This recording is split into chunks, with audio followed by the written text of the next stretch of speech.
So I want to make a video talking about Boa the Fifth Column video that just came out called "Let's Talk About Nonprofit Administrative Expenses." All right. Now I want to go ahead and clarify this from somebody with firsthand experience. All right. And when I say firsthand experience, I don't mean short-term, firsthand experience. I'm talking about have done plenty of research, have volunteered plenty of time, have actually helped out for numerous different causes.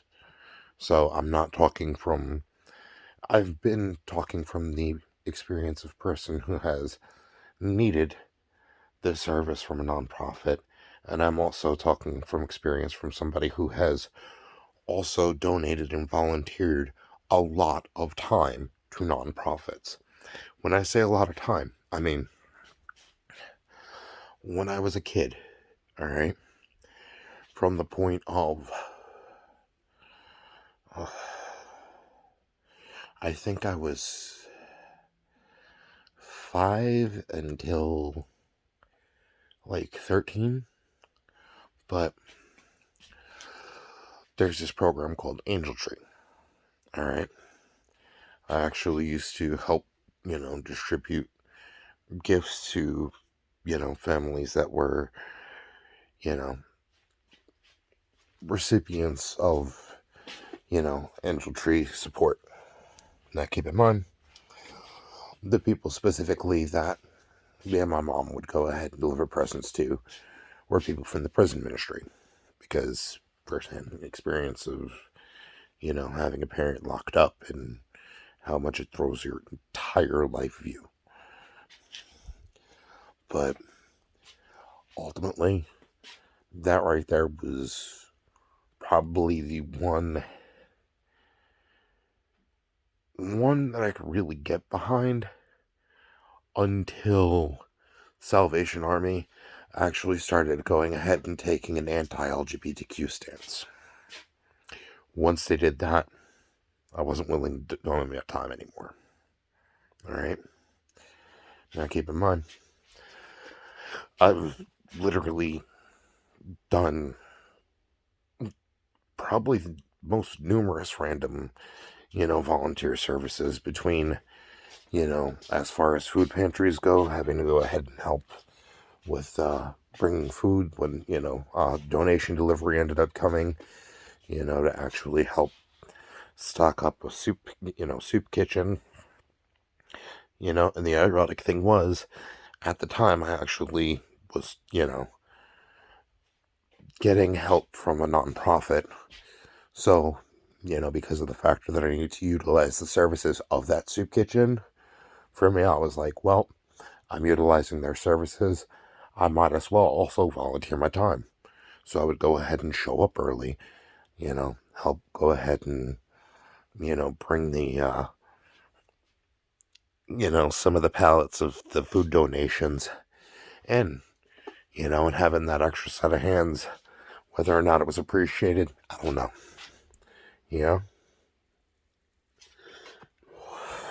But I've also seen some pretty underhanded, shady circumstances from nonprofits too.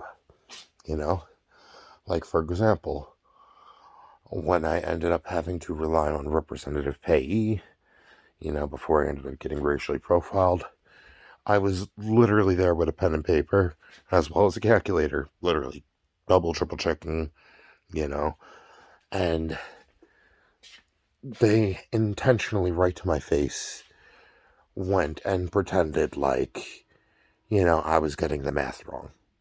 And keep in mind, I was showing my work. I was literally right in front of them. So I ended up having to go ahead and call for, to go ahead and report them, because of the factor that for me, it wasn't even a personal petty grudge. It was literally the stance of, I needed to report this because ultimately, understand, if you're willing to do this to me, regardless of the factor, yes, I am disabled, but I know there are people with worse disabilities out there than I have, the amount of damage that you could be doing by doing this to them. Now, they had this agreement with a property company that property company was shady as all hell. All right?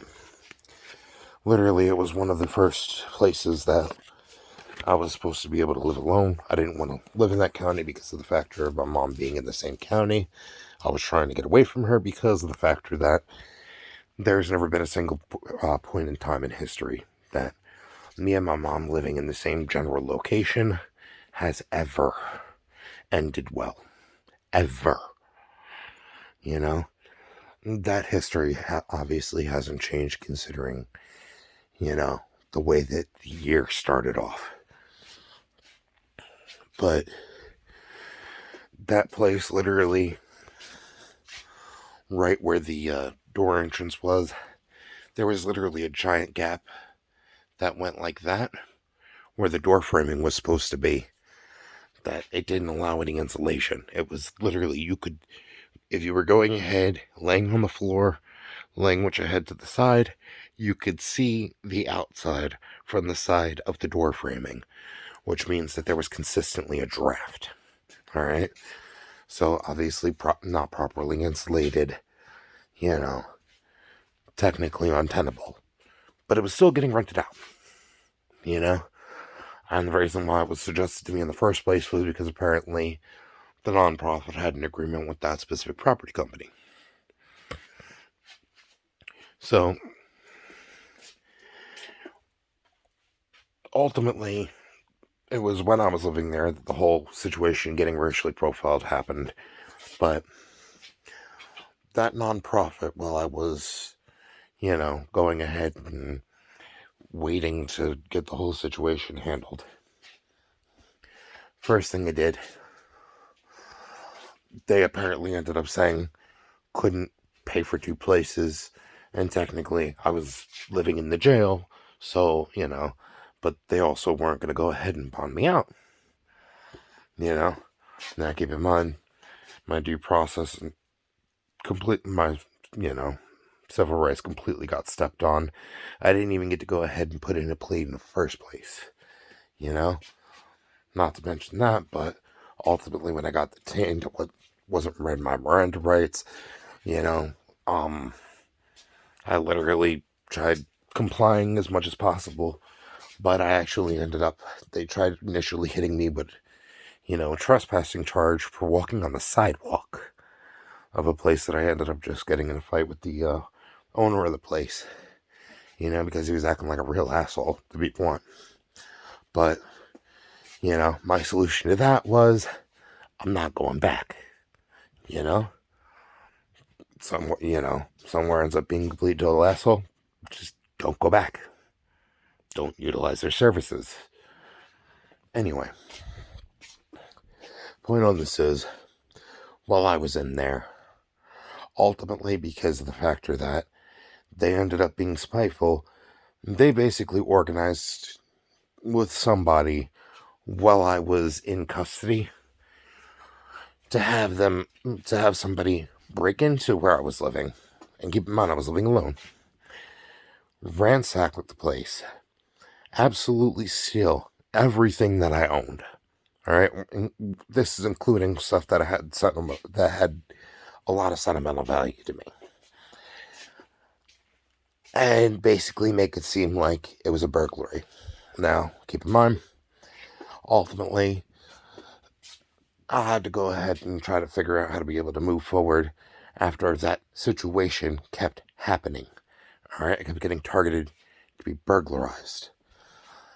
And it ended up coming out the factor that it was retaliation, because of the factor that nonprofit, there was somebody within that nonprofit that was working there that ultimately was embezzling.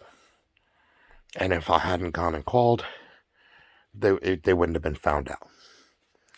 So, but I'm saying, there is such thing as good charities. There are such thing as bad charities. There are such thing as good nonprofits. And there are predatory nonprofits. And ultimately, there are going to be nonprofits that don't line up with your specific cause. But when you literally have a nonprofit that, because of you doing the right thing, and going ahead and reporting their embezzlement, and you end up being right, and they're literally stealing from homeless people.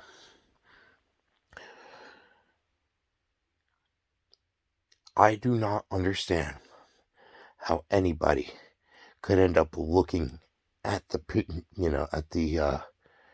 person that got retaliated against for going ahead and reporting to that specific homeless shelter was doing some discriminatory stuff, as far as, like, there were certain ethnicities that if you were, or certain genders that if you were, you wouldn't get help as fast as you would if you ended up going ahead and, like, for example, if you were a female who had children and everything, you'd get bumped right up to the top of the list, pretty much get your assistance immediately.